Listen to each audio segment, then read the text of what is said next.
Hey folks, it's Ben Edwards from Life in the Borough.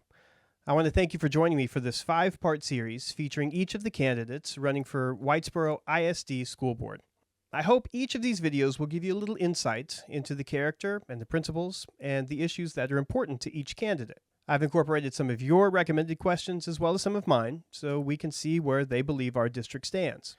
But this isn't just about the issues, it's also about getting to know them as people as well. Now, I will say that each of these candidates went out of their way, and many of them changed their schedules to come and spend an hour with me, and thereby spending an hour with you. Those that are willing to serve our community, our kids, sacrificing their time with their families to make our community a little bit better is commendable for sure. And so I encourage you to tune into all 5 and then make an informed decision, an educated decision, either in early voting or on Election Day, May 3rd. So I thank you for being here. I'll ask you to subscribe to the channel and enjoy these videos. Thanks.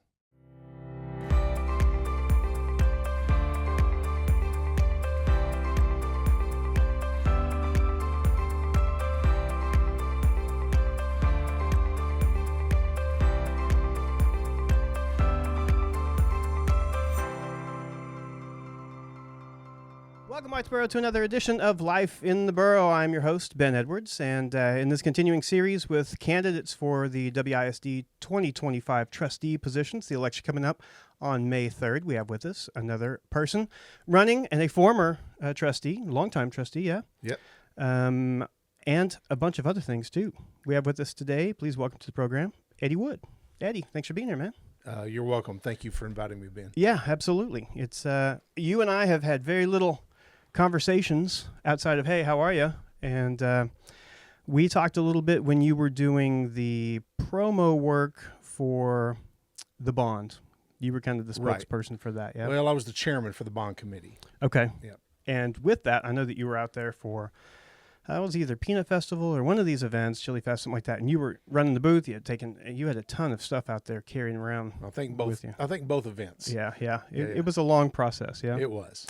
And we'll talk about that too. But before we get started, let's talk about your story. Tell us, for those watching that don't know you, how long you've been here, your family here. Like, tell your story. Give us your background. I grew up 4 miles from right here. Okay. I grew up in Sadler. My wife and I own Wood Insurance Agency downtown on Main Street. That was my grandfather's business. So we've been in that spot for over 60 years. Wow. My grandfather, then my aunt ran it, and now my wife runs it. I'm a sales guy for a software company. We make color management and workflow software, which will bore. It already sounds boring, I'll be honest. Everyone to tears. So, all right. So what I would say about my job is I get to work with bright, driven people that are interesting and fun. And I've been in the same role for essentially the same role for 23 years. And it's been a tremendous ride and I hope to finish my career there. So you're born in Sadler. Born in Sherman, raised at Sadler. Okay. Yep. When did you actually move here? Because I know you live in town now. We moved back to Whitesboro because we were in Brownwood for a bit. We moved back to Whitesboro February 1st, 1993. Okay. No, over 30 years ago. Over 30 years ago. Have you always been in the same house? No. We were over in a house over on Jordan for 5 years. So since 98, I guess, we've been on Bodark. Yeah. Yeah. So that's got to be interesting, having a family history here in town, being born elsewhere, raised elsewhere, and then moving. Did it feel like you were somewhat obligated to an extent to end up in Whitesboro based on the fact that the family company's been here forever? Well, I grew up playing baseball in Whitesboro. Okay. Swimming in the swimming pool in Whitesboro. You know, this was our Stomping social hub, if you will, right? Where the donut shop is today, my first recollection is that was the Dairy Queen. Right. It's been a while. The Tender Smokehouse, which became the Dairy Queen, right, opened there in about 74. And that was, holy cow, why would anybody build anything that far out of town? Yeah, I can see that. Because I was just a kid then, but I've walked the road from Sadler to Whitesboro. I've ridden a bicycle from Sadler to Whitesboro. I've walked the railroad track from Sadler to Oh, yeah, Whitesboro. okay. Whitesboro's been a big part of my life, and my aunt, who owned Wood Insurance, actually graduated from Whitesboro High School. But my dad, who was a couple of years behind her, Sadler got their school back. Before, prior to it being SNS, it was Sadler Independent School District, and my dad graduated from Sadler in '58. But he was born at Sadler. My grandfather was born at Sadler. Frank Wood Road over there in Sadler was my great grandfather. So Your roots run deep in both towns. We're anchored here in Western Grayson County. Yeah. Yeah, Now, you said you're born in Sherman. Is that just because hospital's there? that's just because the hospital was there. That's the same thing with me. I was born at Parkland. Yeah. My doctor was in Arlington. I grew up in Arlington. Parents lived in Arlington, but my doctor happened to be doing pro bono work at the county hospital in Dallas. And she said, it's time. And he said, you're going to have to come to Dallas. And she was like, oh my gosh, my kid's getting born in Dallas. It's the thing. I was born with shame. Yeah. Of course you were, for Yeah, being a Tarrant absolutely. County guy. Yeah, absolutely. Yeah. No way. So, okay. So you've been here since 93, in your current house since 98. How long have you been in a leadership role in the community? Well, in addition to doing things with scouts and some things like that when my kids were little, I first ran for the board. I lost my first election by just a handful of votes, but that would have been in, let me think about that, 2017, about 2013 or 14. All three of my kids graduated from Whitesboro High School, and I have been the youth football commissioner. Right. I have coached youth baseball and basketball as well as football along the way.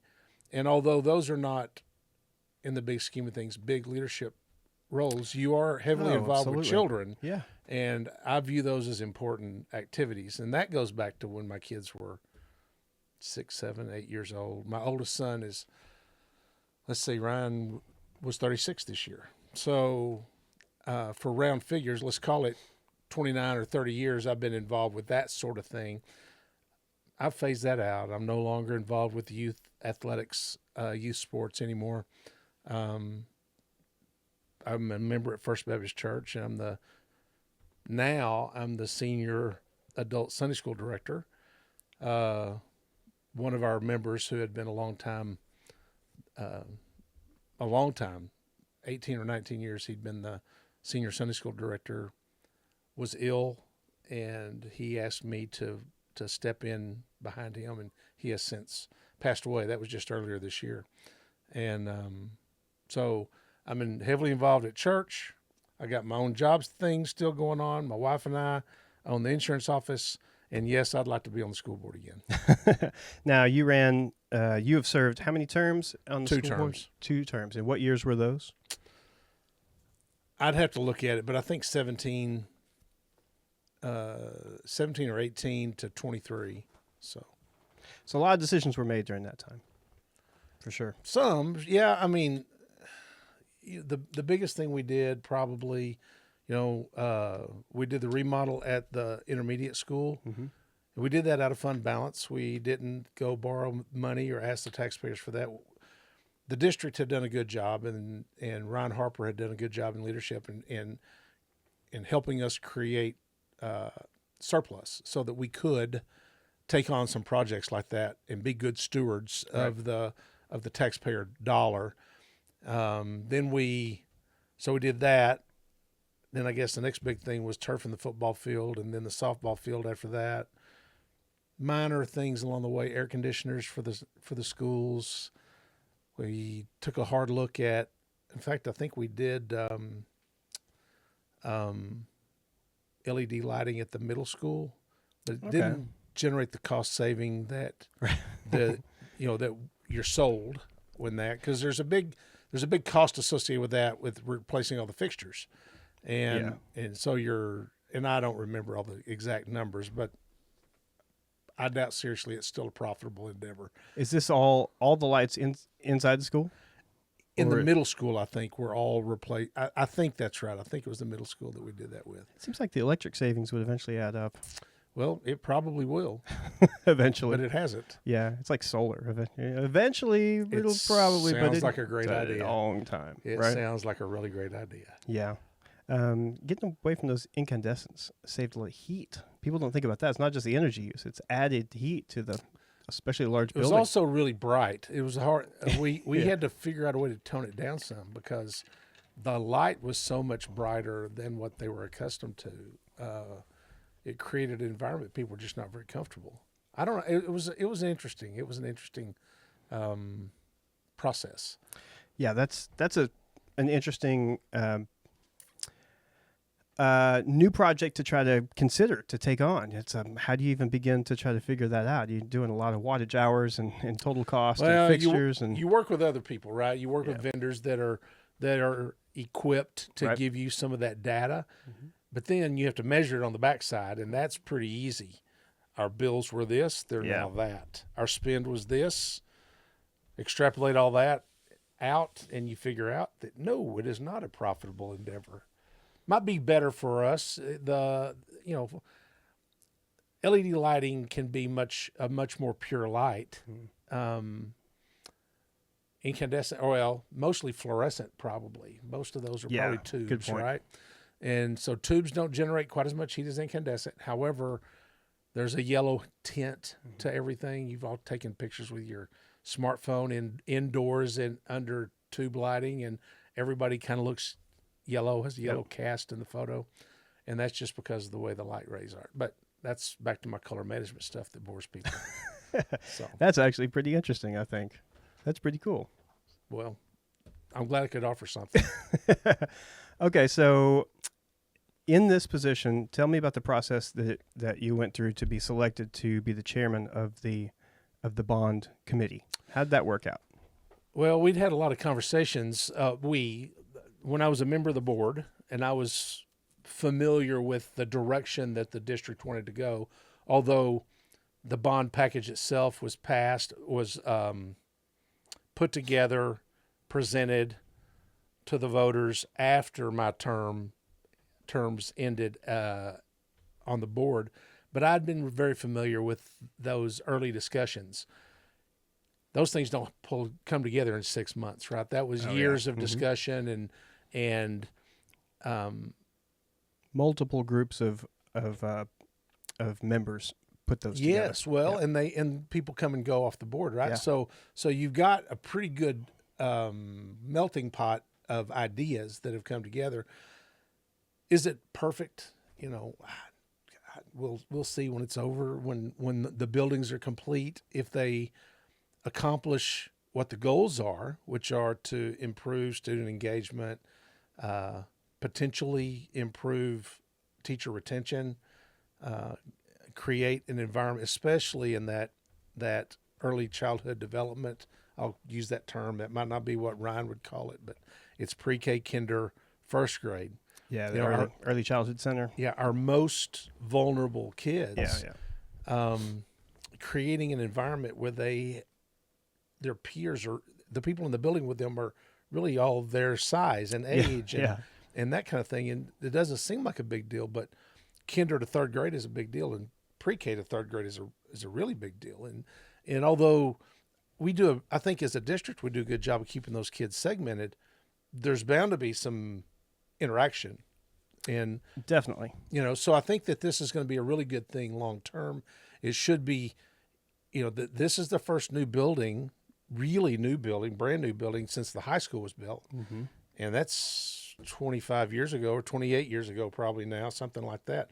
So, time flies. You look forward and it seems like a long way, and you look back and it seems like it just happened. But to the kids coming through, if you're not in the first class or two that go into a new building, you think that building's always been there. Right. It does feel like that. It just feels like that, And the way that I could compare that, I guess, is I was 6 years old when Neil Armstrong walked on the moon.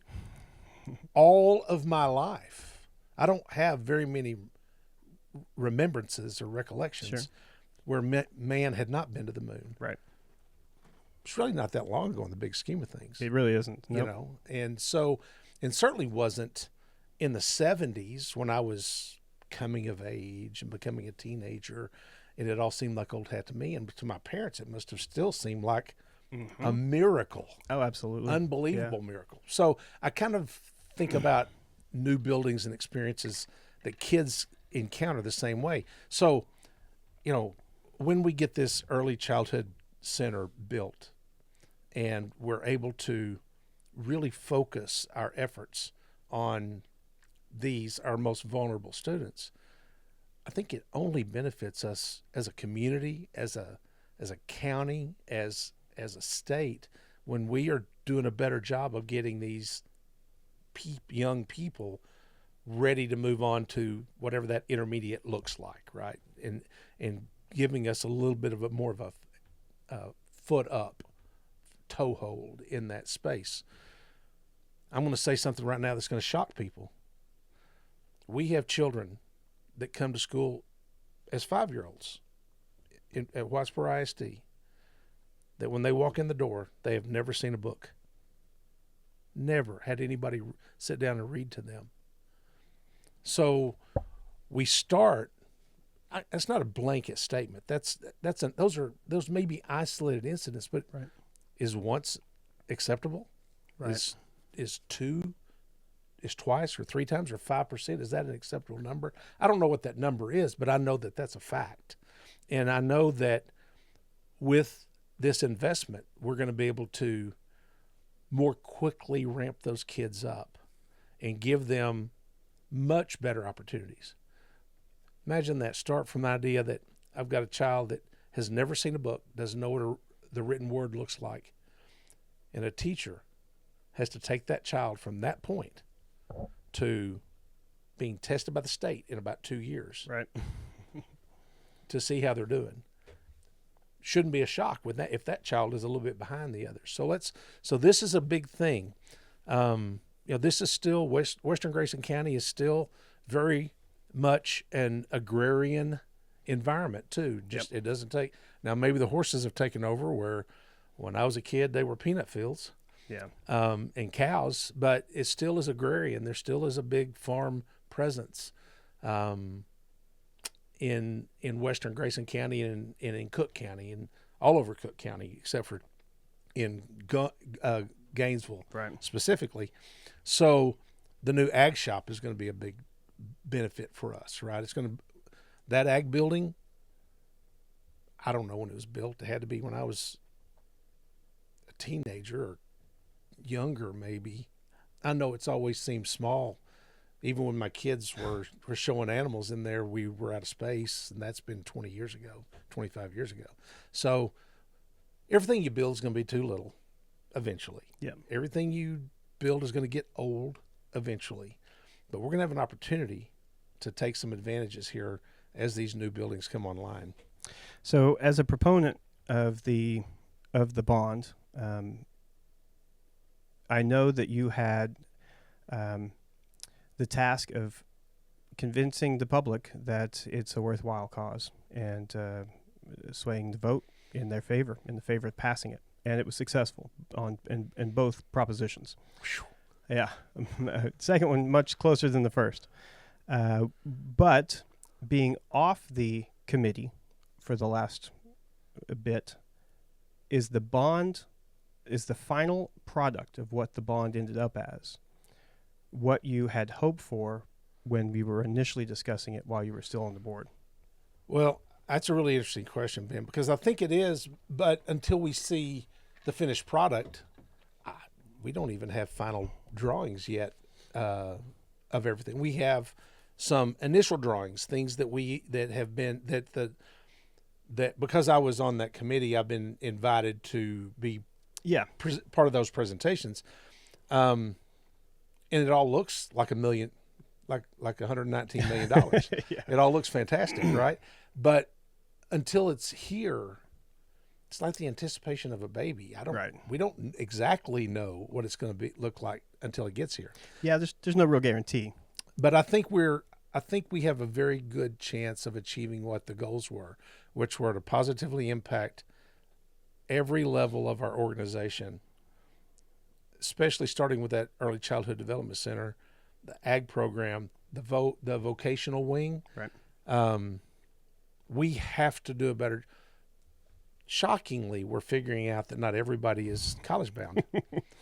Shockingly, we're figuring out that that there is a place for the tradesmen out there. Has that surprised you that society in the last 30 years or so has kind of gone back to where it was when you're going through school? I remember my mom was born in 41, and so I was born late. I was the last one. She was 36 when I was born. I grew up with people. Yeah, she used to pick me up from school, and people would say, "Your grandmother's here." That's the age difference, right? And so I grew up with somebody with an old heart, right? And she decided at the last minute maybe she would go to college, and she went for a couple years and eventually said, "This isn't for me." That was the norm. It was rare to have that. We get that with the GI Bill. A lot of people going to college after the war, but as we go through the decades, more and more people are pushed and pushed and pushed to go through college until my era, when it was a college bachelor's degree is a minimum, right? That's the only way you're getting in the workforce. And here we are with a ton of people with degrees and no jobs and no prospects.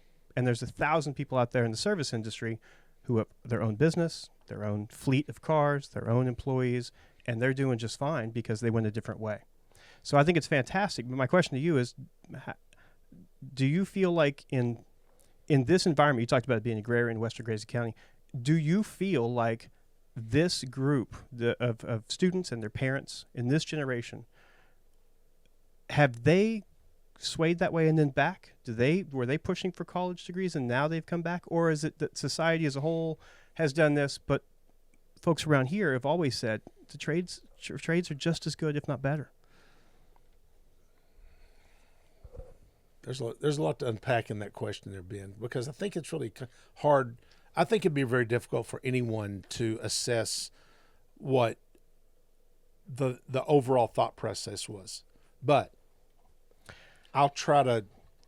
From my point of view, I would tell you that I've been out of high school since 1981, and there were guys. And mostly I think of it coming from a male point of view as well in this regard, because that was my life experience. The guys that I went to school with that didn't go to college joined the service. Yeah. They were Marines and seamen and airmen and soldiers, right? And certainly we need preparedness for those, because there are still young men and women that pursue that choose that as their right. The direction they want to go, because they're not exactly sure what they want to be when they grow up. By the way, I'm not sure what I want to be when I grow up. I think I want to sell color management software and workflow software. But in all seriousness, that military preparedness is part of that. And those guys are working with their hands. Sure, it's becoming more and more of a high-tech environment. But soldiers build things, fix things, they repair things when they're broken. Mm-hmm. They prepare to fight for us if they have to. But I think we see this with the state as well. When I was in school 40 plus years ago, Texas State Technical College was one campus north of Waco for the whole state. Now there's TSTI's, Texas State Technical Institute, I think is what they call it now, around the state. There are places like Lincoln Tech that teach diesel mechanics and auto mechanics and auto body repair and things like that. So private industry has figured out that there's a need and a want in the market for that. Public school was slow to change for that. Some of that is because it's hard to steer a big ship. The state has begun to create focus on those vocational programs, schools have responded. The toughest thing, I can't even imagine being the guy that's got to make the final decision on what programs we're going to offer. How do you figure out what the right things are for the kids in your community? Right. It's tough. When I was on the board, we did talk a lot, and we did some good things with partnerships with industry in Sherman, where kids could go do internships, basically, Right. So that, and through their direction, they could take courses through Grayson County College that were appropriate for the certifications that they might need for the kinds of programs that they might be stepping into. So we were trying to deliver employable young people. Right. And were there a lot of swings and misses? Heck yeah, I'm sure there have been, right? But we've also never had resources poured into that specific thing outside of SHOP, right? Or FFA Ag or that kind of thing. I think ultimately my question, I can probably phrase it better by asking, do you feel like we have upped the priority of trades Absolutely. with this bond to signify that this is a growing want, a growing necessity for a lot of our families? They want their kids to have that option because they see the market changing. They see the devaluation of a college degree in 2025 compared to 2015 or 2005. Is this that we've always had this here in Whitesboro? It's always been a major thing, the trade aspect, or has it been ramped up and that's why it's become a big priority with this particular bond? I think that maybe I understand the question better, and I'm sorry for rambling. No, I didn't say it very well the first time. But what I would say is that need has always been here in Western Grayson County. Okay. WISD, SNS, CISD, Callisburg ISD, nobody did a very good job of meeting those needs because everything about the high school, public education for years had been, let's get them ready for college. Let's get them ready for college. Let's get them ready for college. Let's get them ready for college. And you had home economics or cooking class or ag mechanics, a few little things like that, but no widespread programs. In a perfect world, we could offer building trades, and that would include plumbing and electrical and maybe some drafting and carpentry. Those are skills that are marketable today. As a 18, 19, 20-year-old young man, Right. You can go make a fair living, a good living doing that. And if you're talking about interning, you could have those students intern with people here in town. They wouldn't necessarily have to go to a larger town to find that particular service being offered, that trade. We have electricians and plumbers and all of those things here in town. And mechanics. Yeah. Yep. I mean, we got the biggest Ford dealership in the country, I guess, here at Holiday Ford. I don't know what we're doing over there with them. We don't have a program right now at the high school that teaches mechanics like that, right? Not auto repair, auto mechanics.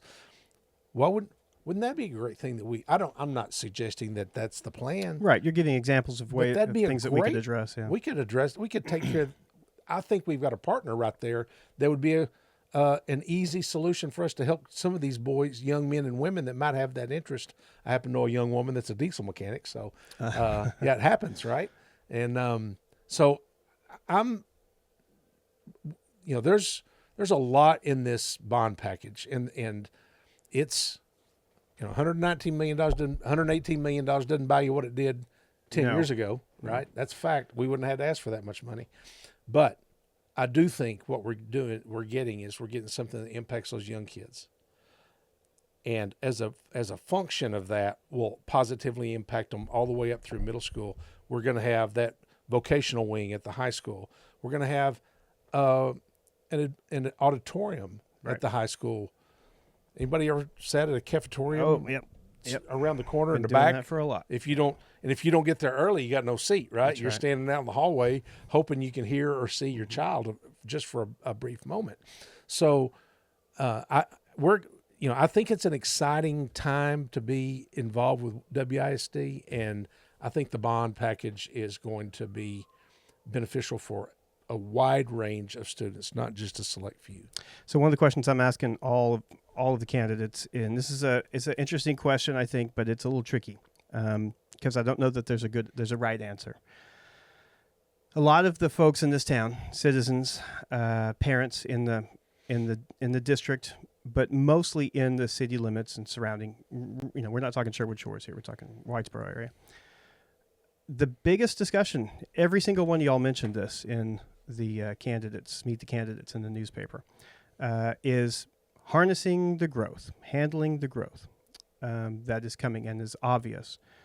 We're having larger and larger classes. There's nobody who doesn't see it.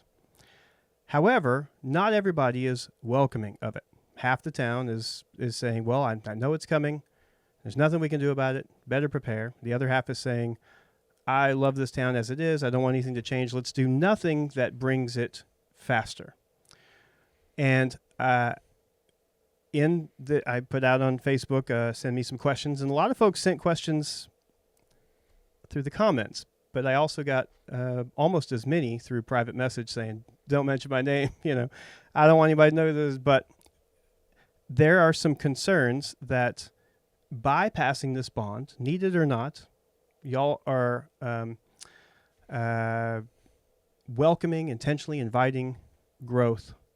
And the question is, how do you address that? How do you deal with that public perception of, yes, it's needed, but to them, you're saying, hey, look what we have built for you from out of town. You know what I mean? Everybody's given me pretty much the same answer so far. I want to hear your take. How do you address those concerns? People looking at y'all and pointing fingers and saying, all this is doing is just inviting more people here. You're asking me to split the baby like Solomon did. It's tough. Well, so here's what I'll tell you. I've been around here longer than anybody else that's running because I'm older than everybody else that's running. And in a perfect world, I'd still buy my sneakers at the shoebox on the south side of Main Street. And I'd shop at the Ben Franklin 5 and Dime. And I'd go buy groceries at Sonny's grocery store. And the Dairy Queen would be right out there on 377. And it would be 1975 again. Okay. But I can't change that. So, understanding that I am the old guard. I am the oldest of the old guard. I'm fourth generation West Grayson County. I'm a small business owner in the community. I've been involved in every aspect, short of city politics, everything else that could potentially go on in the community, I've been involved in some way. And in a perfect world, it'd be just like it was 30 years ago, 40 years ago, 50 years ago. However, that's not realistic.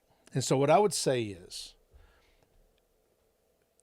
to the folks that think that we just built, or we're creating if we build it, they will come environment, I don't think that's it at all. I think it's naive to think that growth isn't going to happen. Now, I don't believe that the floodgates are fixing to open and Whitesboro is going to be a 9,000 population community in the next 3 or 4 years. I don't believe that kind of growth is headed this direction.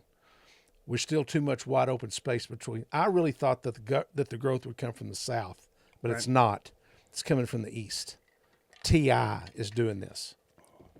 Not a lot of people have mentioned the east. It's the east. It's not the south. If it were the south, Tioga and Collinsville would already be filled up, but they're not. So it's the east, and it's the jobs that are going to be over there. Just look at the building that's going on in Sherman. Sherman is still the county seat. It still is the financial, the social hub for Grayson County, and it is exploding. My wife and I were just driving through tonight, and independent from this conversation completely, I just looked at all those new houses along, but from east of 1417 and north of 82, and I said, can you believe how fast they're building, standing those houses up over there? And those are big, nice homes. Yep. So it would be naive and it would be malfeasance to not plan for growth. However, we have to be smart, and we can't we can't make decisions that impact a kindergartner in 2025 for a kindergartner in 2040. We can't do it. We have to make our decisions based on what's best for that kindergarten kid this year, next year, and their experience through Whitesboro ISD. And along the way, we got to build a boat big enough to carry us on whenever that growth does eventually, when there are 9,000 people living in Whitesboro and not 4,000. So we have to make plans for the future, and we have to prepare for that. But what we did with this bond is, to say it's not a big deal would be inaccurate. But this does not swing the gate wide open and invite people to come, because, by the way, we're not going to have that much extra space when we get all of this built. It's already going to be, whatever the number will be, 80% of capacity. Well, that leads me to my next question, which I've asked the other candidates as well. Do you think that we went far enough? Do you think that this bond answers the question, answers the needs of the ISD in a long enough term? In the short term, certainly. I mean, like we've said, that they're using closets for classrooms and restrooms for offices and stuff like that in some of these campuses. I don't think anybody doubts that they're out of room. So my question to you is, do you think that we went far enough? There was no other way we couldn't have gone further.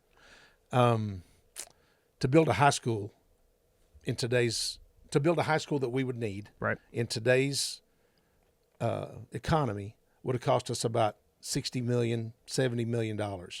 Okay.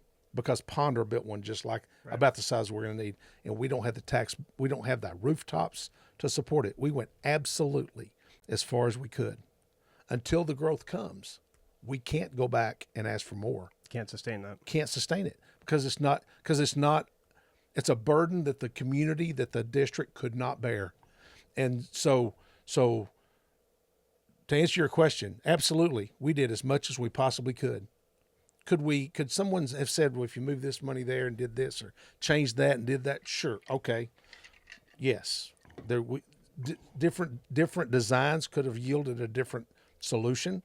However, a new high school is going to have to come probably in the next, if the growth occurs, the way that it's been suggested. Even if you take a conservative approach to that, which I do, we're talking about 15 years. In the big scheme of things, that's not a long time. In 15 years, now I may be off the board and heck, dead and gone by then. But a new high school will be built here, and that'll be the next big spend that happens. But we couldn't do it now. Now, you mentioned that you don't think that Whitesboro is going to hit up its 9,000 population. I don't know that our borders would sustain that now. We don't have enough room. No. But the question is, as the ISD extends beyond the borders, are you concerned about the growth we're seeing north of town up to the Red River? No. You don't think that that's going to It's absolutely incremental. It's not explosion. It's incremental. Just drive down at Dixie Estates up there and look at those houses for sale. The brand new houses sitting there, a third of them have people in them, 2/3 of them do not. People are not beating their doors down to move 40, 60, 70 miles from their jobs. It's not happening. Until all that stuff happens in Sherman and those big paying jobs are actually on the ground, we won't know what that's going to look like. But I genuinely believe it's still 17 miles from here to Sherman. And there's a lot of green grass between here and there for people to build on. So they're not going to skip everything to come here. You're going to see that growth out to the west of Sherman. And when that happens, that's when it'll impact us the most. Or do we have impact now? Absolutely we do.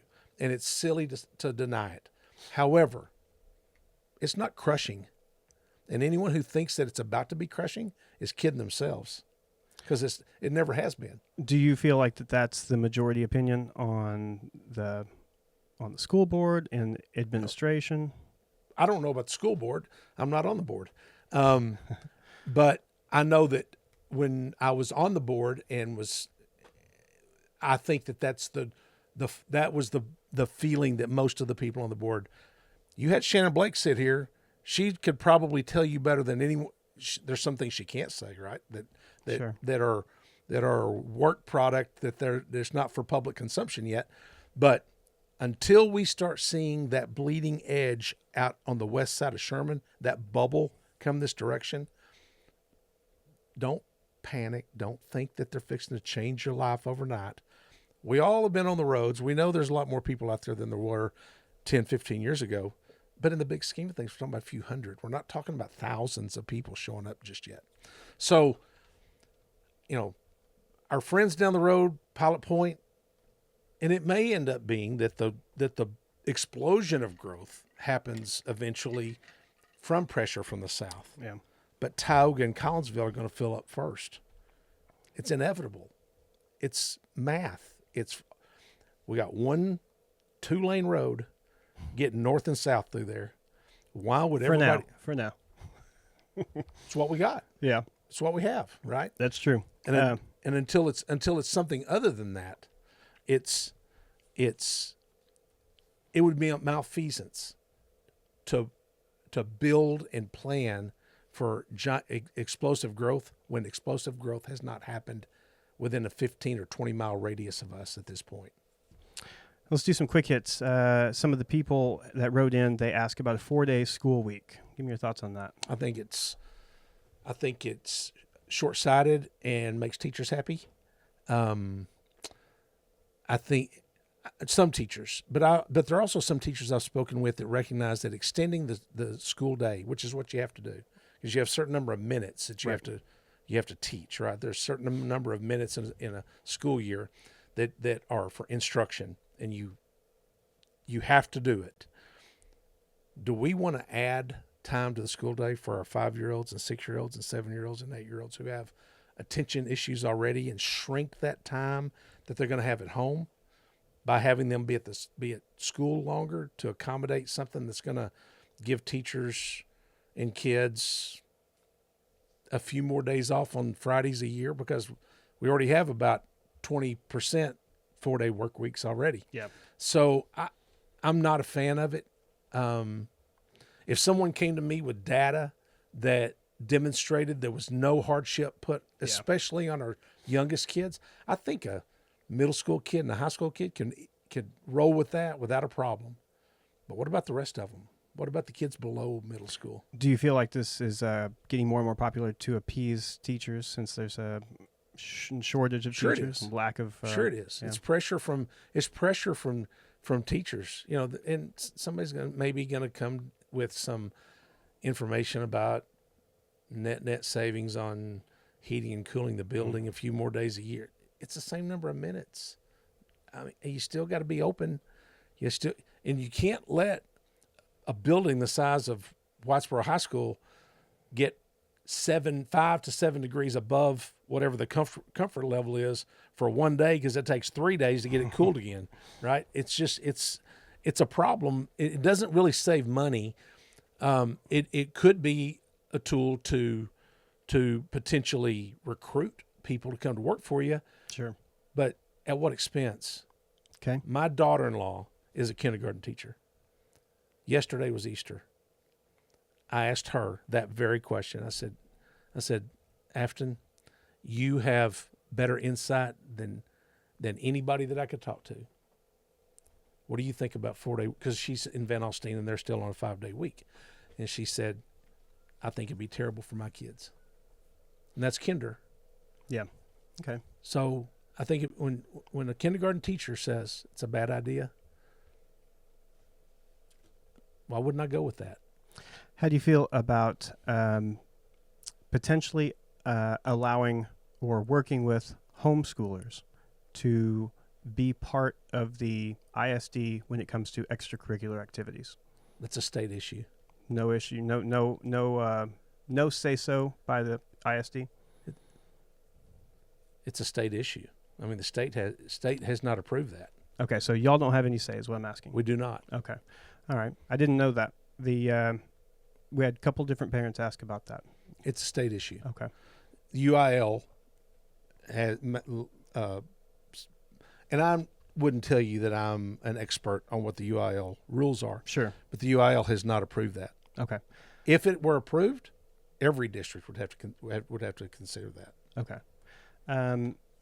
Cell phones in high school, allowing them, because I know that while it seems to be the consensus that they don't necessarily have a strict policy on it, but then the younger kids can have it at school, but they got to keep it in their backpack. The older kids get to have it out. What are your thoughts on that? We had about 3 different parents say something about that. I think cell phones are a distraction. Certainly that's a policy issue, and that should be debated by the board, not something that would be Eddie's idea is the right idea and we're just going to roll with that. Sure. Fundamentally, I would think that the best thing we could do is Faraday box those things when the kids come in and pick them up at the end of school. And any communication that needs to happen would happen through the school office. I know miraculously, this is going to sound like crazy talk to some people. That's the way it happened. Yeah. Until just a few years ago. I was telling one of the other candidates a story. I was a substitute teacher for a handful of years and could not believe it day one when I walked into a high school to teach. And they're sitting there with their cell phones out texting. And I thought to myself, there's no way that we're going to learn anything today. Well, not with this distraction. I'm not going to suggest that I came prepared to answer that question because I've got empirical data but I did read something recently about a school that banned them. And of course there was an outcry from kids and parents but they held firm and they did it. And what they found was test scores improved. And so learning was happening better, more quickly. Kids were more engaged. They're not drifting off posting on Insta or whatever you got it right. That's it. Thing of the I think the verb is posting on Insta. Posting on Insta. Yeah. I'm not cool. I completely understand that. But I do think that that's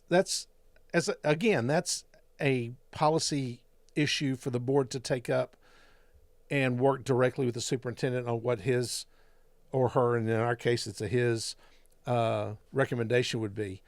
I would tell you this: if I were on the board, I'll take all of those calls. I'm happy to hear anyone's differing opinion. Yeah. To me, it's not that big a deal. I just think that you either do it or you don't, and you move on. Yeah, I think whatever you do, you got to stick with. Completely. Yeah. We had a couple people want to get the backstory as to what was up with.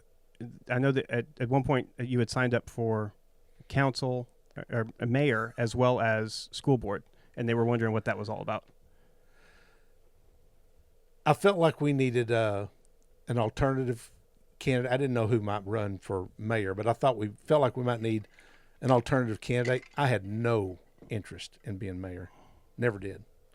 That was purely of my view of a need for somebody with a steady hand to be an option. And that's without knowing who might sign up to run for mayor, because no one did for a long time. And then when Jeff Butts signed up on the last day, about 30 minutes before the city hall closed, I walked in there and they said, Jeff Butts just left. He just signed up. I called Jeff and I said, Jeff, I got no strong agenda. I don't have this idea that I want to come in and make changes. I want to be a steady hand and a steadying voice for the city if that's what I wanted. He said, Eddie, that's exactly what I want. I said, fine, great, I'll step out. Because Jeff and I, people have been around recognizes maybe I'm not always the easiest guy to get along with, and neither is he. So we've had our moments, but we worked well together on the bond committee. I found him to be professional and thoughtful and engaged. Yep. And so I just said, Jeff, why would I compete against you for a job that I don't want? I want to be on the school board. That's where my passion is. And so that was on a Friday. On Monday, I submitted a letter to ask that my name be removed. It had nothing to do with anything other than I was 100% confident in Jeff's ability to lead as the mayor of the city of Whitesboro. And I didn't need to be in the middle of that. Okay. Soccer as a school sport. A lot of people were talking about that. Why don't we have it? Can we make that happen? That's what they want. I don't know. What are your thoughts? What are my thoughts? Yeah. It's never been anything that we discussed when I was on the board. It's never been anything that we discussed when I was on the board. Is it something that you'd be open to, or no real interest in it? I'd be interested in anything that created engagement for more kids. Yeah. If that doesn't create engagement for more kids, then no, I'm not interested. If it does create engagement for more kids, then of course it'd be something that. But you realize we'd be playing Frisco and Sherman, right? Yeah, that's what the common thing is. Yeah. So buckle up, Buttercup. Mm-hmm. If that were to happen, you get what you asked for. Yeah, I think the Pilot Point started soccer, by the way. Did they? Yeah, and they got beat. Yeah, 15-0. By the way, that's like getting beat 100-0 in baseball.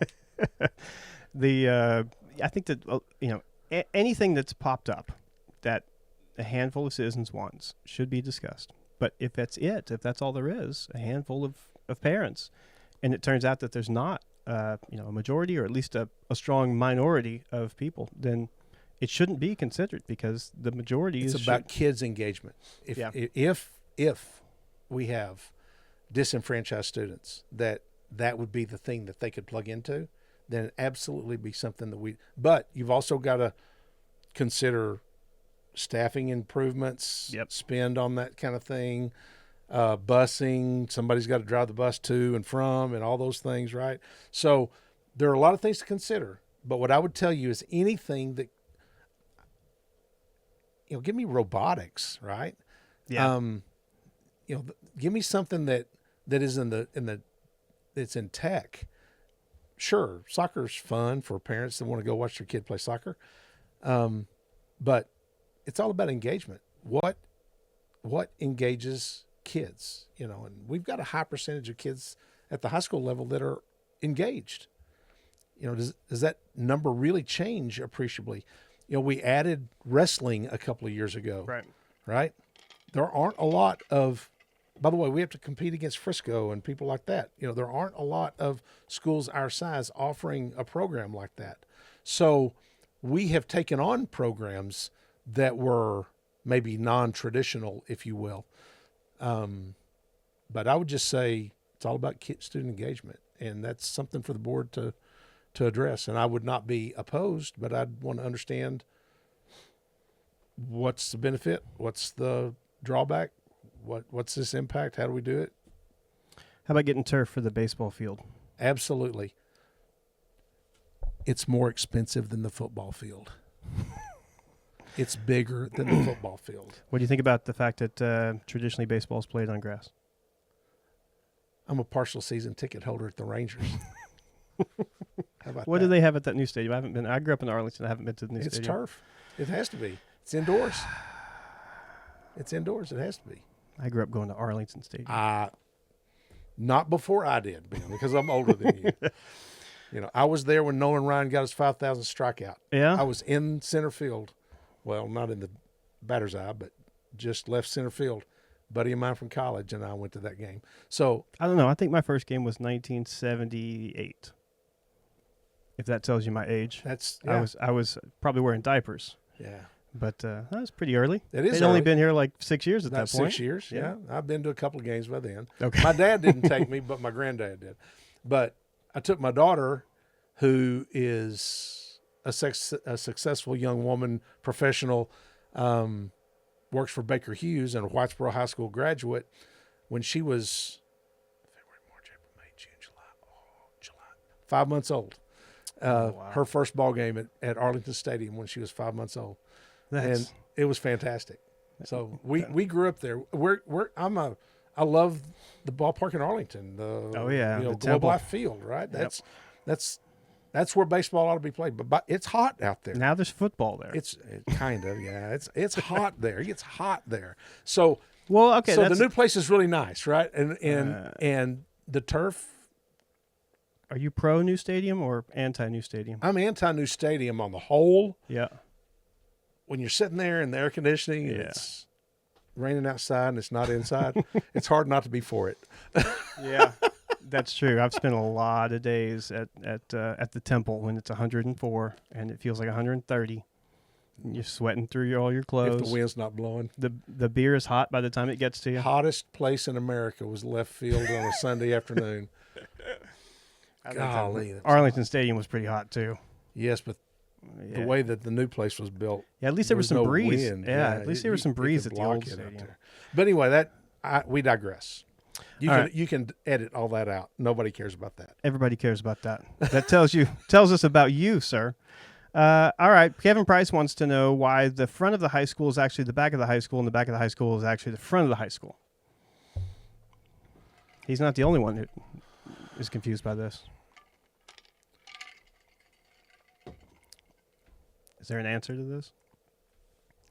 Well, if I just think about it.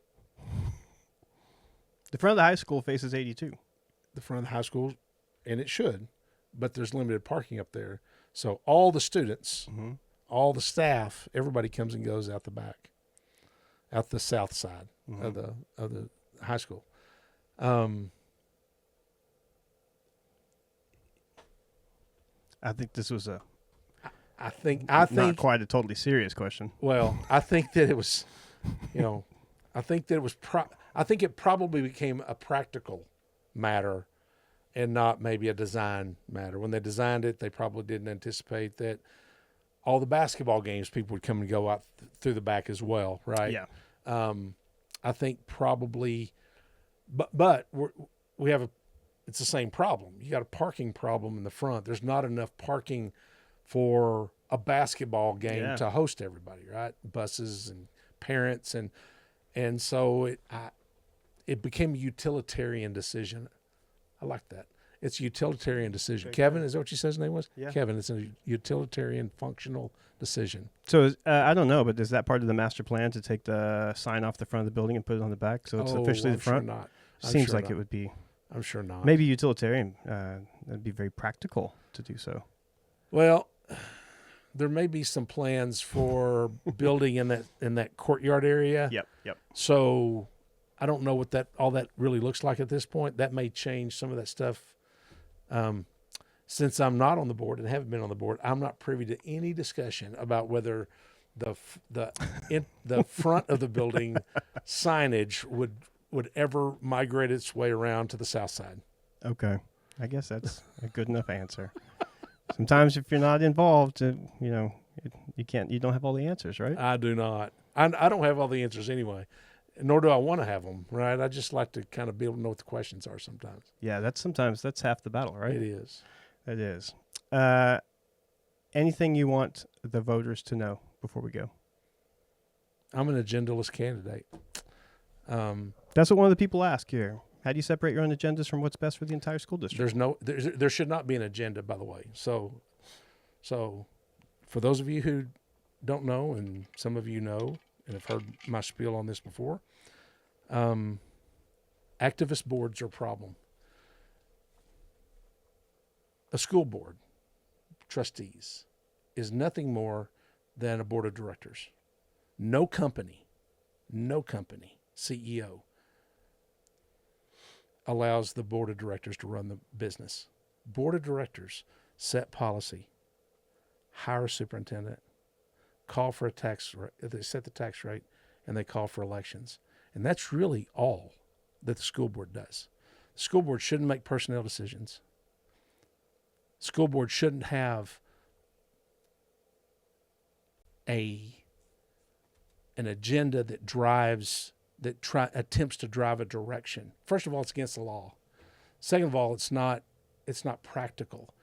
How can people who I know about color management software and I know about workflow software and my wife knows about insurance, but I'm not involved in, nor do I want to be involved in interviewing teachers or other administrators. Would I like to be on the committees some? Sure.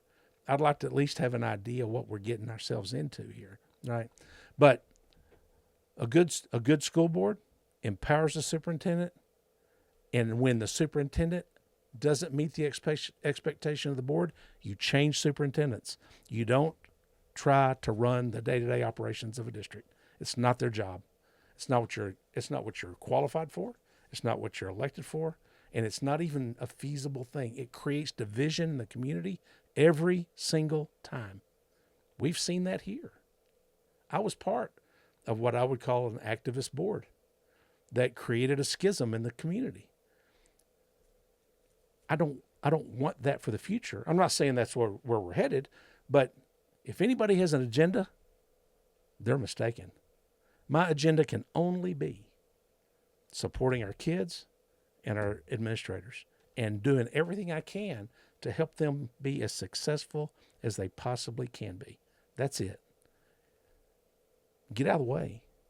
Because, by the way, I'm not a school administrator. I haven't been taught it. I haven't done it for, I'm 62 years old now. I just had a birthday. I'm 62 years old. I haven't been doing that for the past 42 years since I was 20. I've been doing other things. I'm really good at some of these other things. And I hope that I'm a reasonable voice of reason and give thoughtful, caring deliberation about decisions that the board does need to make. And those are policy decisions. Do we change the entrance from the north side to the south side, right? Yeah. Those, do we have cell phones? Do we pick up those are things that the direction of a vocational program, that's exactly the kind of thing that a board member ought to be concerned about and give thoughtful deliberation to. Let the superintendent be the CEO of the business, which is what they are. That's what they've trained to do. Do they need oversight? All CEOs do. But I'll give you one real world example. I had a sales director that I really thought very little of. I'll leave his name unsaid just in case this ever gets out there to him. That I thought, We have a very small audience. it seems unlikely, but I ran into somebody at Yellowstone National Park who I'd not seen in 25 years. From 70 yards away, he yells, "Eddie, what, is that you?" So it can happen. Okay. So this sales director who I felt like did everything wrong. He managed up very well. He managed his people poorly. And it doesn't matter what specifics were. There was no one. As a company, we do a 365 degree assessment every year. I have to give my own assessment of myself and my boss and my boss's boss. So this is a thing that we do. And he had a 16% approval rate, and it went down the next year. So everybody disliked him, but the CEO thought everybody loved him. Our CEO at the time was a guy named Guy Gecht. Smart, brilliant man. I was at a trade show in Vegas. Had some time between breakout sessions, and I'm walking around with Guy, and we're walking through the hall, the convention hall, and we're looking at different things. And he says, "How's it going, Eddie?" And I said, "Guy, it's really good." I said, that guy had left, and the new guy came in, and he was an old guy. He's a guy we'd had before, and I said, everybody is thrilled about him coming back. He's fantastic. Is everybody hate to see the other one go? I said, no one hated to see that guy go. I said, in fact, if I win the Powerball, I'm going to buy enough shares of stock to be on the board, and I'm going to suggest to you that his next job needs to be sweeping floors. And he said, if you do that, I'll quit, Eddie. It's not the board's job to tell me how to run my business. And I said, you're right, Guy. It's not. It's not the board's role to make personnel decisions and drive personal agendas. It's the board's role to enhance the experience of our kids, help them achieve the highest levels of academic excellence that they can. Of course, along the way, we want to be the top academic school, the top athletic school, the top band program. We want to be elite in everything that we do. But that's the superintendent's job to drive all that. And if he doesn't, then we go get another one. It's that simple. I want to thank you for being here. You're welcome. Eddie went out of his way to be here. He's going to be on a flight in just a few hours. I appreciate the fact that you took time out of your evening to come here. 9:34 at night, and he's still here talking to us. It's all of y'all have shown doubtless dedication to this ISD and the kids, and I appreciate all of y'all taking time out of your schedules, busy schedules this week for sure. As early voting starts, early voting actually has already started by the time y'all will see this. It will run through the 28th. Is that right? I believe that's right. Don't get me wrong on that. Do your own Midweek next week. Yeah, do your own homework and find out. But it's probably on the front page. Yeah, that's I don't not have the whole front paper. page. No. That's okay. By the way, Austin Luter's my cousin too. Everybody's cousins in this town. Austin's grandfather Uh-huh. was a man named Noel Luter. Noel and my dad were first cousins. Noel's mother was Dorothy Wood, Oh, okay, Luter. okay. my grandfather's sister. I see. Okay.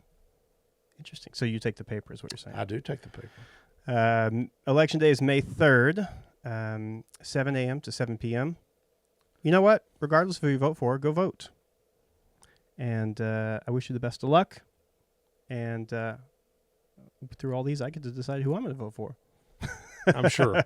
I'm sure. I appreciate you being here, sir. You're welcome. Thanks, And Ben. thanks, everybody, for watching another edition of Life in the Borough. Thank you We all. will see you next time. Thanks, guys.